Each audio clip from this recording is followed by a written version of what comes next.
Just imagine ఎ situation. మీరు ఒక్క step తోటి మీరు 18 సంవత్సరాలు పడ్డ కష్టం మొత్తం ఒక్క స్టెప్‌తోని ఫుల్‌ఫిల్ అయిపోతదంటే, ఎగ్జాక్ట్‌లీ అదే టైంకి మీకొక కాలొచ్చింది. మీ ఫాదర్ చనిపోయారు. మీరు ఇమ్మీడియేట్‌గా బయలుదేరి ఇంటికి రావాలని చెప్పి. మీరు ఆ టైంలో ఏం చేస్తారు?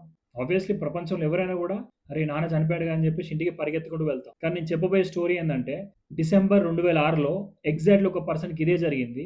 ఆ రోజు తను ఇంటికి వెళ్ళకుండా తను ఆడే రంజీ మ్యాచ్‌లో 90 రన్స్ స్కోర్ చేసి కష్టాల్లో ఉన్న తన టీమ్‌ని సేఫ్ సైడ్ పెట్టేసి ఇంటికి వెళ్ళాడు. నేను చెప్పే స్టోరీ ఎవరిదో కాదు, the great Virat Kohli. Hi guys, this is Vineeth Reddy and welcome to my YouTube channel. If you like my content, please do like, share and subscribe and click the bell icon for more interesting videos. మన ముద్దుగా run machine, chase master, Indian captain గా పిలుచుకున్నాం కదా.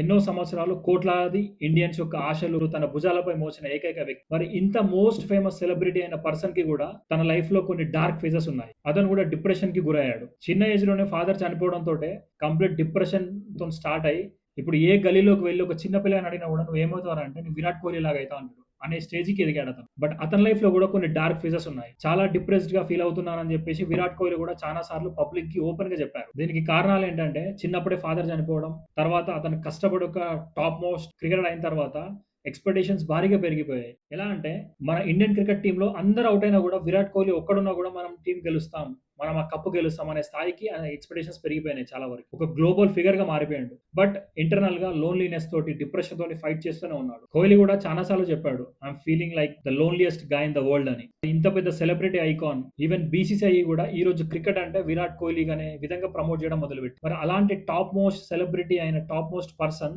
Depression ని ఎలా face చేశారంటే, he said speak with your beloved once. మీకు ఇష్టమైన వాళ్ళతోటి మీలో ఉన్న బాధని పంచుకోండి వాళ్ళతో. మీలోని బాధ పంచుకుంటేనే మీరు డిప్రెషన్ అనే ఫేజ్ నుంచి బయటకు వస్తారు అన్న మాట చెప్పాడు విరాట్ కోహ్లీ. విరాట్ కోహ్లీ జర్నీ మనకి ఏం చెప్తుందంటే, మనం లైఫ్ లో ఎంత పెద్ద స్టార్ అయినా, ఏ స్టేజ్ లో మనం ఉన్నా కూడా డిప్రెషన్ అనేది ప్రతి ఒక్కరం మన లైఫ్ లో ఎక్స్పీరియన్స్ కావాల్సిన వన్ ఆఫ్ ద ఫేజ్. కానీ నేను డిప్రెస్ అవుతున్నా అని చెప్పేసి అదే ఇక్కడే మనం ఆగిపోయినామంటే మన లైఫ్ ఎండ్ అయిపోతుంది. బట్ వన్స్ ఒకసారి నేను ఈ డిప్రెషన్ ఎలా ఓవర్కమ్ చేయాలని చెప్పేసి మనం దానికోసం ట్రై చేసి ఫైట్ చేస్తే తప్ప మనం దాని నుంచి బయటికి రాలేం. ఎందుకంటే ఇప్పుడు ఈ స్టోరీ నేను చెప్పడానికి గల మెయిన్ రీజన్ ఏంటంటే, వరల్డ్ లో one of the top richest and most celebrated figure Virat Kohli. So అతనే పబ్లిక్ అడ్మిట్ చేశాడు, మీరు డిప్రెస్డ్ గా ఫీల్ అవుతే మీ ఇష్టమైన వాళ్ళతోటి కానీ ఎవరితో ఒకరితోటి షేర్ చేసుకోండి, షేర్ చేసుకుంటేనే మీ ప్రాబ్లం అనేది దూరం అయింది అని చెప్పేసి అతనే చెప్పాడు. అంత పెద్ద ఫేమస్ సెలబ్రిటీకి డిప్రెషన్ తప్పలేదు కదా, మనం ఎంత అని చెప్పేసి నేను అనట్లేదు. ఎందుకంటే never judge A book by its cover. ఈ రోజు ఉన్న మనిషి రేపు ఎలా మారుతాడు అనేది ఎవరికి తెలియదు. సో కాబట్టి ఈ డిప్రెషన్ అనే ఫేజ్ నుంచి మనం ఎలా బయటికి రావాలనేది నేను విరాట్ కోహ్లీ లైఫ్ నుంచి ఒక పర్సనల్ లెసన్ గా చెప్పాలన్నదే నా మెయిన్ ఉద్దేశం ఈ వీడియో ద్వారా. ఒకవేళ మీరు కానీ మీకు సంబంధించిన వాళ్ళు కానీ ఎవరైనా ఈ డిప్రెషన్ ఫేజ్ లో ఉంటే, at least try to recognise them. లేకపోతే మీరే కనుక డిప్రెషన్ ఫేజ్ లో ఉంటే, try to speak with someone else. అదే ఇప్పుడున్న దాంట్లో బిగ్గెస్ట్ మెడిసిన్.